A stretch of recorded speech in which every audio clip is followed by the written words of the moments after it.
En la hora de la verdad, a través de Radio Red de RCN y con el patrocinio del Banco Popular, llega el editorial de Fernando Londoño.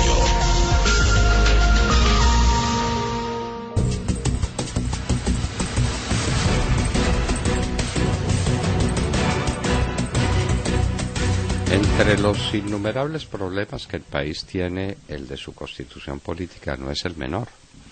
Sobre todo ahora cuando acaban de acabar con ella, poniendo como texto constitucional en su condición de acuerdo especial, según los acuerdos y protocolos de Ginebra, todo lo que se escriba en La Habana entre unos bandidos y unos plenipotenciarios del gobierno. Eso sí ya es lo último. Una constitución que nació muy mal, porque la constitución del 91 nació muy mal, a la gente se le olvidan cosas. Ayer recordábamos que el primer artículo que aprobó la constitución, con la oposición de un grupo que merece nuestra admiración y nuestro respeto, fue el artículo que prohibía la extradición de colombianos, impuesto por Pablo Escobar y por los narcotraficantes. Ahí nació la Constitución del 91. Pero la gente tampoco recuerda que la votación para la Constituyente del 91 fue la más débil, la más floja, la más limitada que hubo nunca en la historia de Colombia. La gente no creyó en eso y no lo entendió. Y no salió a votar y no votó. Los últimos escaños en la Asamblea Nacional Constituyente se ganaron por menos de 20.000 votos, lo que necesita pues un edil en un barrio de Bogotá para ser edil. Para ese número de votos bastaba para ser miembro de la Asamblea Nacional Constituyente. Eso fue una mascarada. Y entonces vinieron fuerzas en esa disgregación de unidad política, vinieron fuerzas de todos los sectores y terminó eso con 3 presidentes, una corte con 3 presidentes. Eso fue inaudito. ¿Qué constitución podía salir de ahí? Pues la que salió, que era una colección de retazos de las ideas del uno y de las ideas del otro, y entonces yo te concedo y tú me concedes y yo agrego y yo meto y yo pongo, y quedó ese enredo que es la Constitución del año 91, una de las más extensas del mundo y sin duda una de las más farragosas y de las más contradictorias. Y esa Constitución ha recibido en 25 años la mayor cantidad de reformas que se le puede introducir a una Constitución. Eso todos los días las cambian. Pero hay una Corte Constitucional hecha dizque para defender la Constitución que resolvió alzarse con ella, metérsela al bolsillo y hacer lo que le da la gana con la Constitución y dar un golpe de Estado encima de otro golpe de Estado. Pongamos un ejemplo, la famosa tutela. La tutela como mecanismo para proteger a las personas en sus derechos fundamentales estuvo bien concebida. Esa era una institución útil que tenía que ver con una vieja institución constitucional colombiana que era la excepción de inconstitucionalidad. Y la convirtieron en tutela para hacerla más efectiva y para que los jueces pudieran proteger a la gente en sus derechos fundamentales. Pero apareció la Corte Constitucional, la inefable Corte Constitucional, y dijo, no, es que los jueces no solamente se ocupan de los derechos fundamentales, sino de todos los demás derechos, porque son también los derechos conexos con los fundamentales.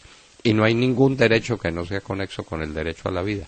Entonces, todos los derechos son tutelables y estamos en este mar de tutelas. Los jueces tuvieron que abandonar sus procesos ordinarios y aquí a lo único que se juega es al tutelazo, que eso nadie lo controla y que nadie lo maneja. La Corte Constitucional dice que tiene un derecho para revisar las tutelas. ¿Cuántas le llegan? ¿Y cuántas tutelas puede revisar? El alud gigantesco de tutelas no lo revisa nadie y se han prestado para las cosas más insólitas. Recuerdo de un juez que decidió cuál era el tamaño y la altura de los andenes en un municipio y los jueces que deciden qué parte o qué extensión del acueducto necesita un municipio y a qué barrios tiene que llegar y en qué orden.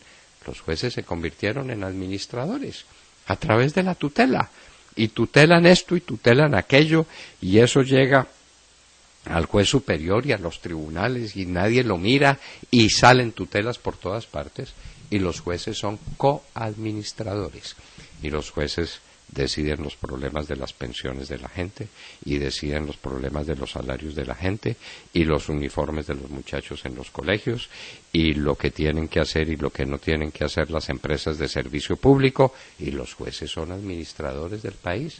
Eso es bueno, eso es sano. Los países que tienen una tutela con otro nombre, el derecho de amparo, es un derecho muy extendido y muy conocido, no admiten la tutela para los derechos llamados económicos y sociales o de segunda, tercera y hasta de cuarta generación. No lo admiten. Y la Corte Constitucional colombiana lo extendió y eso se volvió un absoluto desastre. No imputable a los redactores de la Constitución del 91, sino a los supuestos guardianes de la integridad de la Constitución, es decir, a la Corte Constitucional.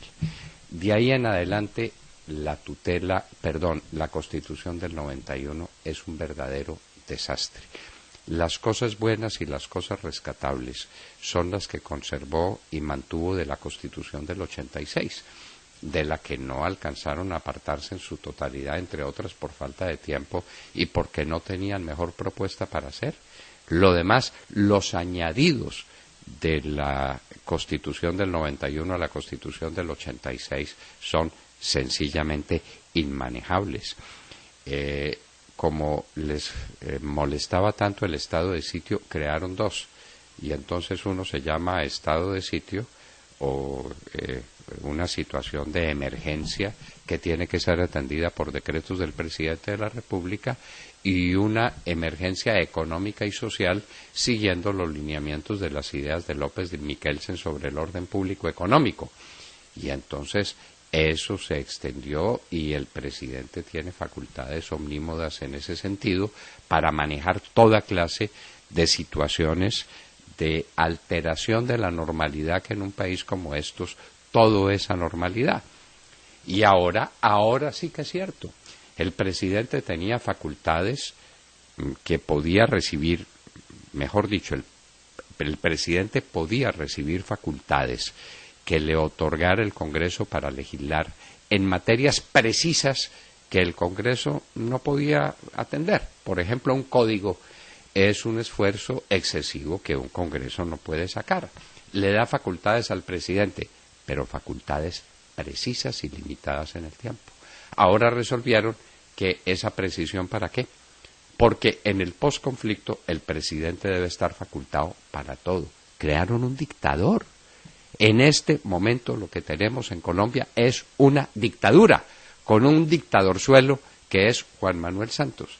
De manera que la Constitución del 91, que era mala, que era farragosa, que era contradictoria, que era complicada, ahora se convirtió en un galimatías y en el escenario de una dictadura, porque con la historia del posconflicto todo cabe, todo vale.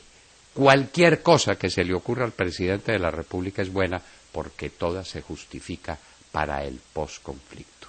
Y crearon unos sistemas en materia tributaria. El sistema es sencillamente loco, con unos presupuestos que se pueden presentar desequilibrados. Eso nadie lo puede entender, pero y después hay oportunidad de equilibrarlo, y entonces el desorden fiscal es sencillamente pavoroso. La Constitución da para todo y da para nada. 25 años de Constitución.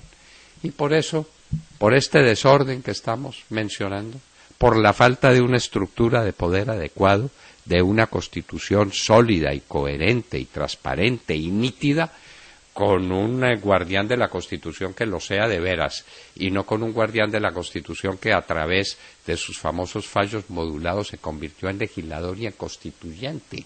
La Corte Constitucional, señores, es un desastre. Nadie tiene más poder en Colombia que la Corte Constitucional. Por encima del presidente, por encima del Congreso, por encima de todas las instituciones, las demás instituciones judiciales.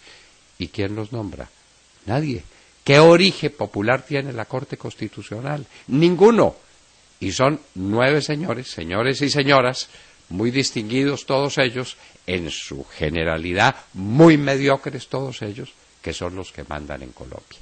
Aquí hay una perversión del orden político establecido que se refleja en la vida cotidiana y que tiene efectos desastrosos para la vida del país.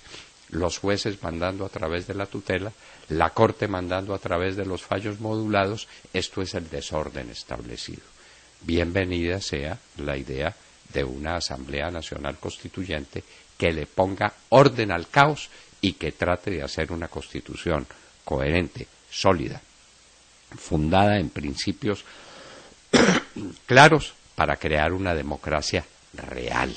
Bienvenida la Asamblea Nacional Constituyente, si la hacemos bien, si convencemos bien a los colombianos de qué se trata y si la constituimos de manera adecuada para que no sea el caos de la Constitución del año 91.